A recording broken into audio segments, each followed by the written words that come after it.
All right. Hi. Hello. My name's Haley.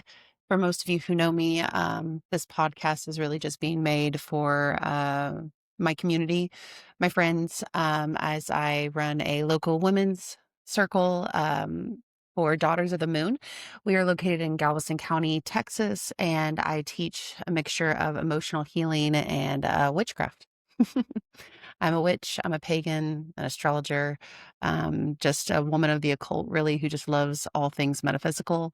So I thought I'd start this podcast to just share everything that I ramble online and in our women's circles with, just as a way to, I don't know, put energy. So this is the Witch's Lair. Welcome. This is a place where healing and witchcraft meet real life, and that's just really my life in general. Um, so I picked the witch's layer just because it's, where things are tended to, not performed. And that's really a big part of who I am and what I'm about is about, it's not a performance, it's an existence. So welcome to the witch's layer. But yeah, it's not about aesthetics and witchcraft. It's about lived, embodied practice. And if you're here for grounded honesty, you're in the right place. So welcome. But grounded magic lasts longer than loud magic, and that's a big thing that I stand in. But I've been mentoring spiritualists, which is pagans, just anybody trying to get out of old energy and into new. I've been doing that since I want to say 2018. I started online, just reaching people who couldn't find anybody local. It seems to be as spiritualists, sometimes we find our community and we're surrounded by like-minded people. And then there's a lot of times where we are isolated. Isolation's a big thing. Solidarity is a big thing that happens. And it's hard because sometimes we just need somebody to talk to. Um, um, I more refer to myself as like a big sister. I'm just an ear for you to vent to, your biggest cheerleader, someone who's a safe space for you to express yourself and go through the thoughts and emotions. So, but I've held space for healing stories, and I love translating the mystical into real life, and that really means something to me. So it's where I meet women, and not just women, theys, thems, everyone that I've come across, where we've translated their real life into the mystic that it is. I I firmly believe in romanticizing your life, just because we only get one. Why not? Why not really embrace it and hold it true to ourselves and use it, and enjoy it, and that mystic wonder, I just think is really important. But anyways, so this podcast is just an extension of all that, of who I am and what I provide to my community. Because I've always been the friend of people that come to me when life is messy, and we get honest with each other and they need something real. But I love the metaphysical. I love it when it helps, you live a better life. And that's what it's done for me. I mean, that's the reason that I tapped into it, into my spirituality, is because it was like a power source for myself. It was a power move, a way of stepping out of the little bubble that I had been put in, and really stand taller. I'm 6 foot, so I got a lot of a lot of height to reach. But yeah, so this is just my knowledge and my experience, my heart, in a form that you all can take it. So I hope you'll find something from it. But like I said, I run a women's circle, and most of y'all listening in are just girls from my women's circle, theys and thems from my women's circle, because that's where I'm starting it. That's where I'm sharing it. So we've been doing the circle is called Daughters of the Moon, for those who don't know, and we've been going on 4 years this September 2026. It's January 2026. So I guess we just cleared 3 years. But it's a women's circle that I host, and it's where most of this work is going to be shaped and shared. It's a mixture of what I've already provided in past circles or what's coming up, maybe both, along with other things that I'll be providing. But Daughters of the Moon is a really, really big piece of who I am. And the gathering of women is just really important to me, and community and outreach. One of the big things of it was just giving spiritual women, theys and thems, a space to find friends, because as adults it's hard to find friends. It's hard to socialize. We get wrapped up in our everyday and work and family and work and responsibilities, and it's hard just to take a day out of the month to find local friendship and people who are like-minded and are outside of our house, and getting out and exchanging with people. And so I thought it would be good to have a place that women can gather where it's safe. Because one of the big reasons it's hard to make, friends outside of just meeting people, I feel, is knowing that who you're talking with is on the same wavelength as you, because there's nothing worse than feeling misunderstood. So, but I don't, with it started out with, before we, touched anything witchy or anything like that, we talked about being humans, emotions, boundaries, nervous systems. We actually didn't get into the craft. I didn't start sharing the craft with Women's Circle until this past year. Um, because it wasn't really the initial goal with it. It was just to bring women together to heal, to grow, to find their own power. And whether that be in the craft or whether that just be in your own daily routine that you find, I felt that, just coming together to talk the big talks and to sit together and hear other people. Because in the circle, when we gather, it's not just, it's not a therapy session. It's sitting with women and speaking up, and, we'll go through a topic, and whether I have an experience in it that I'm struggling with or I have an experience in it where I thrived, it will give somebody in the circle an opportunity. So if I'm struggling, but you mastered this, okay, your stories and your response to my situation is going to help me. And I know that's coming from a place of perfect love and perfect trust. So, before we even touched anything with the craft, that was our big focus. And I don't believe in teaching the craft to people who don't feel safe in themselves yet. So it does start, and I tell everybody that I come across the path about, as just, you have to be a little bit more safe within yourself. You have to trust yourself, because a lot of people come and they start with fear, and that's so normal. It's so normal to start with fear. And it's not bad that, you're not safe in yourself when you first start, because that's where you start. You start a place of not power. And so moving forward with the craft, it's giving you that amplifying, it's giving you that harness, that power source. And so, most people, when I do meet them, they start at fear because of the church and their upbringings. And I have nothing against the church. I love the path. I love the craft, any denomination, as long as it's coming from a place of love and in all regards, because I do feel that we are all reaching for the same higher power, the same divine light. My son is a Christian. I love his path. I support it so much. But unfortunately, there are so many experiences for women who come from churches that have what we refer to as church trauma. They, they have these really unfortunate experiences that change them and how they view things, but it all is, based in a foundation of fear mongering. And, what we do is bad, and, we're doing things that are demonic and evil. And that's something that I deal with. I hate to say that I deal with regularly, but I do hear it regularly. I hear people, with me and what I do, question it and talk about the devil and Satan, things like that. And that's not that's not anything that I mess with. I'm into crystals and I talk to frogs. Like, I talk to like, I'm just a whimsy girl at the source of it all, at the base of it all. But so many start out with fear, from fear mongering in the churches, and that you're going to be damned to hell and brimstone and fire. And so, you know, when women find the circle, when they find Daughters of the Moon, and when they find me, and we start talking about spirituality and where to start, because they all have the same crave. I want to be my best self. I want to be powerful. I want to be not afraid. I want to stand taller. I want to be fierce. I want to be determined. I want to be all these things.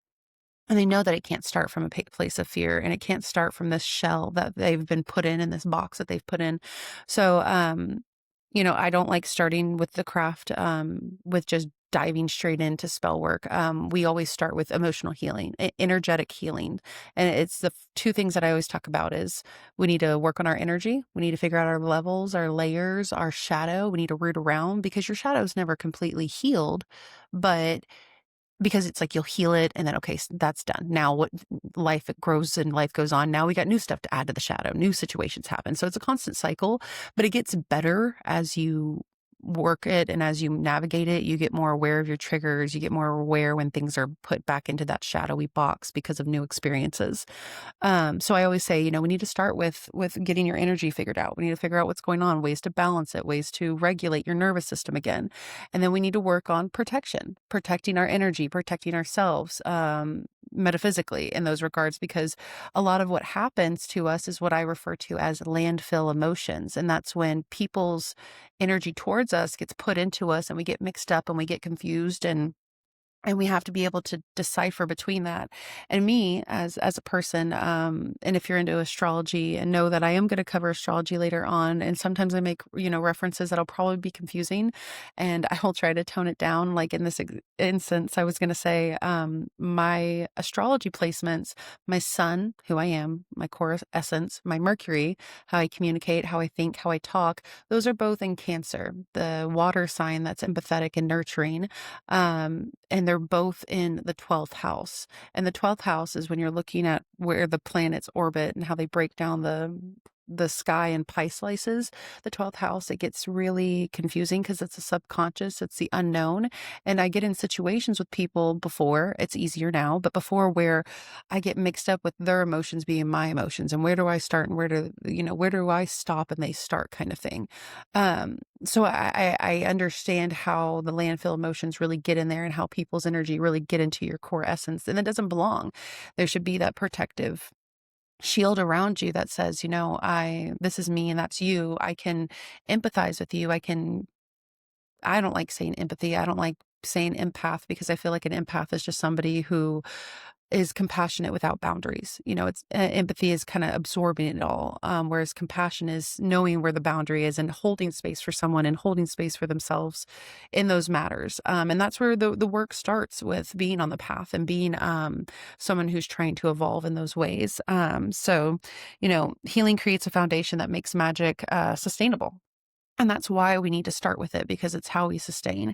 And, with Women's Circle, I just felt like when women feel supported emotionally, their intuition gets a little bit more clear, because they're feeling a bit more seen and a little less crazy. And that's going back to the witch trials, and while the witch trials were primarily just people who were prosecuted for not being actually witches, there is this still base fear of like, do I even know what I'm talking about? Am I crazy? Am I just seeing things? Am I hallucinating? Is it all in my head? And that goes back to the fear mongering bases that we were raised on.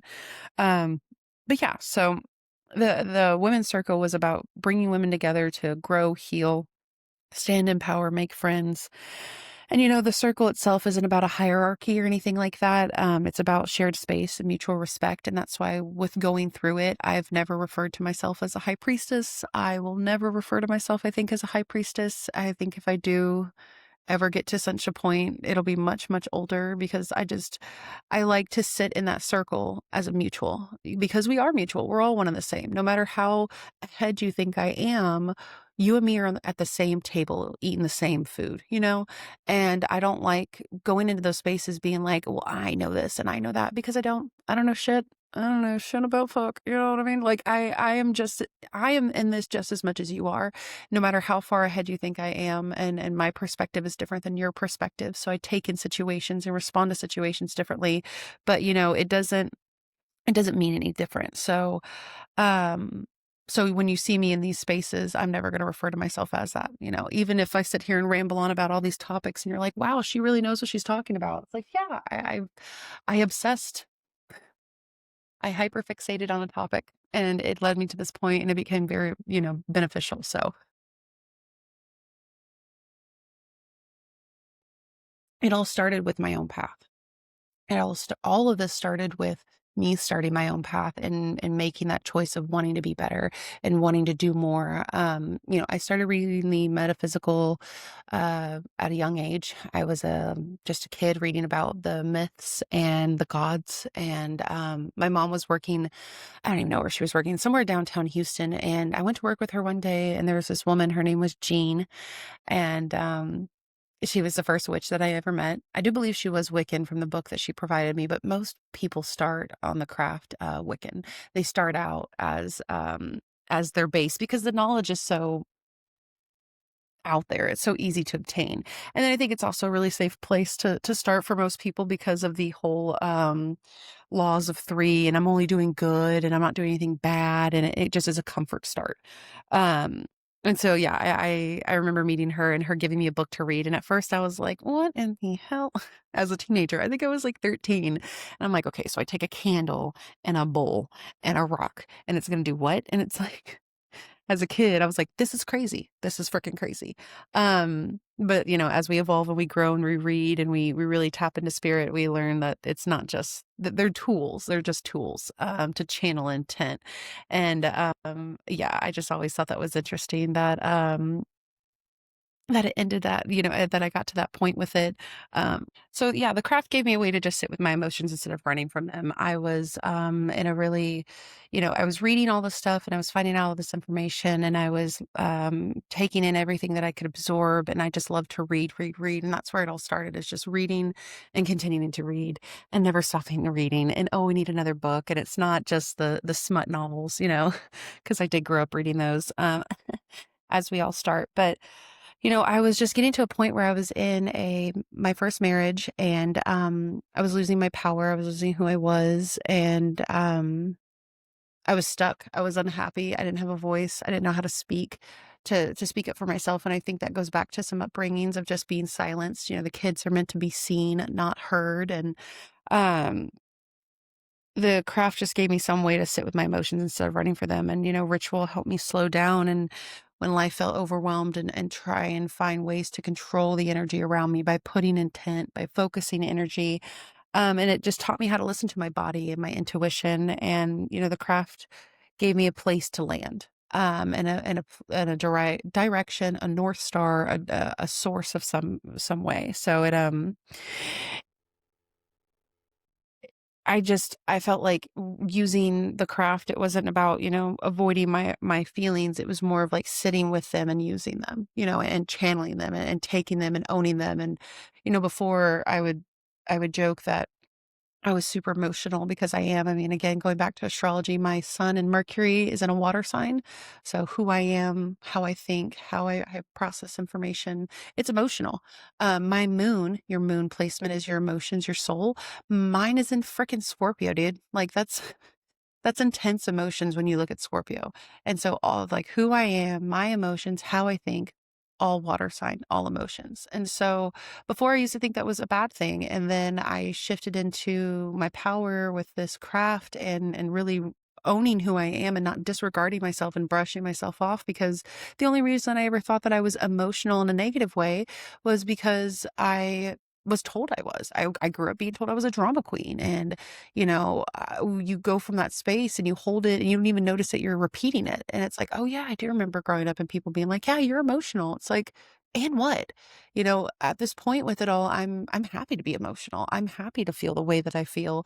I think it's a blessing now that I can feel so deeply. And I think it's a bit of a flex, honestly. Like you wish you could feel so deeply. We live this life one time and I want to freaking wholly embrace it. Feel every feel, cry in every situation, happy, sad tears. I just want to embrace, and so the craft really helped me figure out, where my powers lay and how to use them and how to lean on them. Um, but figuring all that out, and getting more into the craft because I was in my marriage, I was reading, I was in the broom closet, honestly, because he was Christian and I'm this pagan witch. I did check out Wicca when I first started because, like I said, everybody starts there. It's a good place to start. I have no problem with Wicca. I don't I don't subscribe to the rule of three, the law of three. Um, and I don't really I understand its creed. I don't own its creed. It's not my own. My path is elemental. I started out Norse. My first deity that I work with and still work with today is Freya. I work with a good handful of different deities because my path as a child started with them. I've honored the gods since I was a child, and it's not a way of worship of like, you would Jesus Christ, and the church does their worship. This is more of like a mutual respect and a totem source, a power source, to walk as they walk, to own, their self in my own ways, but similar. But I'm elemental and cosmos based. I really am. I work with cycles and seasons and timing. I am very big on astrology. I'm going to share a lot of astrology in this podcast. I'm into elemental work. I work every day with the elements. I repeat them all the time. I call to them all the time. Ancestral work. While I don't know mine, and I do have a little bit of beef with some of them because we all know as a white woman, my ancestors are not great. Some of them are. respect, but there are some that obviously have done some damage. So that's really hard to chew on. And I know a lot of women like myself struggle with spirituality because of that. So I started with Norse because in my ancestry, I do have a little bit of Scandinavian. So I was like, okay, it's a place to start that felt comfortable. But reading runes and tarot and astrology are big, big, big for me. I love them. I don't know, astrology for me, because I remember before I used to have a negative attitude about astrology. I was like, what the hell is the stars going to say about my life? And evidently a lot. It's going to tell me a lot. Um, and that's okay. I actually enjoy it now because I started leaning more into it to better understand other people and how to work with other people because it talks about who we are as a person in our core, what our emotions look like, how we respond and what that looks like, how we think, how we take in information. And that's just the inner planets. The outer planets are doing something too. And again, I know I'm rambling about astrology and probably saying things that don't make any sense, but, I don't know. I really enjoy the craft. I enjoy rituals. I enjoy the Sabbaths and the turning of the seasons and embracing the earth as it comes and goes. And ritual itself is just powerful to me. It does something that's satisfying. It feeds something in my spirit.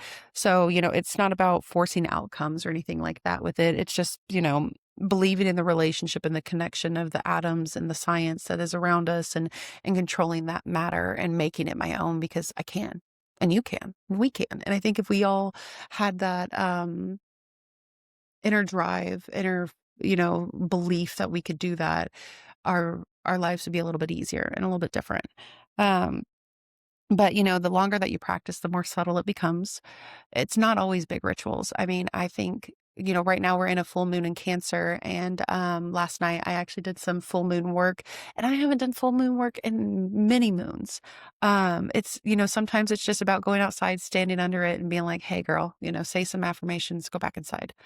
And then sometimes it's dragging out all the candles and the tarot cards and the totems and the rocks and crystals and all your tools and hunkering down and dialing in and really forcing it. And I don't want to say forcing it, but driving it, pushing it, aligning it. And as you go along, your craft isn't going to be those big things. It's going to be the little things of like me every day when I get to work, I like to get to work early. I'm an insurance agent in my muggle world. I get to work, I sit down, I ground, I center, I'll pull a few tarot cards, I journal. That intentional living is what my ritual is now. I feel like writing down is and saying things is spells and craft work, and I don't need a whole, altar to do that. If you think about the elder witches, all they had was just a candle, and even before then all they had was their spirit. And so I lean more into that now more than ever. I love my rituals. I love the way that it looks and how it all just like feels. But it's just as you go along and you further your path, it gets a little bit more simplified, and you find ways to really tap into spirit without having to do the whole hoopla and be at your working stone and dialing in. But it is really about when you're getting into community and you're getting around other spiritualists, we really have to respect each other's boundaries because that's where magic works best. Respecting boundaries for yours and others. So ethics is a part of the craft. Doing energy work on people, craft work on people without their consent. And I'm not talking about hexing and all that. I'm talking about like, oh, well, I was just sending them, this, or I was just doing that, or they felt off, so I wanted to clear their energy. If they did not say that you can do that, you really should not be. And I know it's hard because you're like, well, it's my loved one, and I come from a place of love. There's other ways to show that. There's other ways to express that, to share that, to be there for them in that aspect. So just whatever you're doing, consent. But um but that's, a big part of what I teach and what I share, because, I like to come from a place of care and I like to come from a place of pacing. A lot of people get into the craft and it's just so exciting and it's just like, I cannot soak this up enough. And it's like, I totally love that. And I love the spirit and I love the want and the need and the drive. But we got to breathe. And I have a few witchlings that, they get ahead of themselves in the best way, and they're just like a little frustrated though. Where it's like, I don't know where to go. I don't know where to start. And I want this and I want that. And it's like, make a list. and start slow.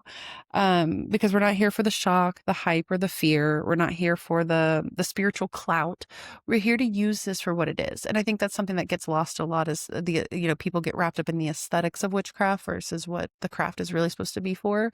So I really teach about, your goal is standing in your power, sovereignty, and not dependence. We want to respect our nervous system and studying it. So if someone is looking for fast answers or dramatic promises, it's probably not the right space if you're sitting with me. And that's okay. I'm not going to be aligned with everybody. I've really learned that the most this past year is that I do not align with everybody, and that's okay. And maybe one day we will, maybe one day we won't, but that does not say anything about either of us. It's not that I don't want you to eat. I just don't want you to eat at my table, but there's plenty of tables in this cafeteria. So grab a seat, but that's why I do what I do. And so with the Witch's Lair podcast and this being the first episode, what you can expect is just groundful and thoughtful conversation. That's just who I am. It's going to be about spirituality, in a way that's going to help you support your real life and real life experiences and ways to use it for yourself. So we're not going to be overwhelmed by it. Just steady conversation, talking about astrology, moon work as tools for awareness and reflection, not prediction of fear. It's taught intentionally and ethically with context for why practices work and when to use them. Emotional healing is always part of the conversation, but magic is the most sustainable when our nervous system, our self-trust, and inner world are supported. So it's a balance of all things. And I hope that maybe this is different compared to other podcasts, because it's, built to feel like sitting in a circle, not consuming content. I feel like, witch talk has really gotten away from us in that regard. And nothing against it. There's a lot of tips and tricks and tools and things that they're saying on there that are dead on and perfect. And I love a good one. I really do. But there's a lot of fear mongering that goes into it. I always talk about like, oh, if you're going to get a reading from someone, it's best to know the person and what they're about, because some readings and people who do readings, tarot, astrology, whatever it may be, can be negative as shit. I mean, anything that we look at, we can make it negative. We really can. And anything we look at, we can make positive. I choose to look at the positive. I just think that life is too short and being negative is just so soul-suckingly exhausting. I don't see the point in it. So when you're here in the Witch's Lair podcast and you're listening to me ramble, I hope that it feels like we're sitting in a circle or we're just sitting on the couch, sharing a drink, whether it be a tea or a joint. I don't know. Like, I just want it to feel casual. So, I want you to know that you don't have to believe in everything I say and agree with everything I say. The space, encourages you to pause and question and listen to your body rather than design, it off of what you're being told. I want you to take things from me and other people and make your own mouche bouche, figure it out, because, there's no right or wrong. There really isn't. But nothing here is designed to create fear or dependency. It's just, pressure to keep up. It's steady space meant to support discernment, embodiment, and real life application. That's a big thing for me. But to get most out of the space, I want you to move slowly, listen to what resonates for you. You don't, have to, again, believe everything I say, but, pause when something stirs an emotion, journal it if it helps, and let your body be part of the conversation. When you're sitting in circle with us, 9 times out of 10, somebody's going to cry. It comes with the territory. I get cussed at for it all the time. They're like, damn you got me crying. And it's like, girl, feel that emotion, pause with it, sit with it, acknowledge it, find its source, let it go. So if we're going through this, or we're going through these podcasts and I say something that's, resonates with you, sorry, hydration, sit with it for a minute, pause the podcast, think about it and see what it does for you and why you feel the way you feel. And eventually I'll have a better setup. So don't judge me. You're working with what we got. And they say like some businesses were just built in garages, that started out in a garage. So we started out in an office of my house. We're in a corner. But with everything that we're going to be doing with the Witch's Lair, I just want you to know that this isn't, you don't need fixing. Let's start there. With everything that you feel about yourself, you don't need fixing. There's no rushing. There's no proving anything to be worthy of a spiritual connection. I feel like a lot of people are like, sometimes they get wrapped up in it when they're like, well, I can't see spirit and I don't see auras. I don't see energies. I don't do this. I don't do that. It's all different for everybody. Make it your own. What one person can do, the next person can't. So it's nothing bad. So just know that, healing and magic are not separate paths. They're meant to be supported by one another in a way that feels sustainable and real. So if you leave this space feeling a little bit more grounded, a little bit more clear, the biggest thing is a little bit more trusting in yourself. That's what's really this space is for, and it's done the work for you if you're starting to feel that. So you're not here to become something new. You're here to remember exactly who you are, who you already are, who you've always been. So with both the Witch's Lair, or if you find me in real life and you find us gathering with Daughters of the Moon, just know that we're not trying to fix you. We're trying to amplify you. We're trying to hype you up. We're trying to launch you so you can be just this perfect little badass, And for all my Daughters of the Moon listeners, I look forward to seeing you in January. Seems like January is going to be a little busy, so just prepare for my new baddies with social anxiety, because we all have them. Every member has started with it. But yeah, look to the next episode. I'm going to be talking actually about Women's Circle and the untamed women and what that looks like and how you can work with it. So thanks for tuning in. May the sun guide you and the earth ground you.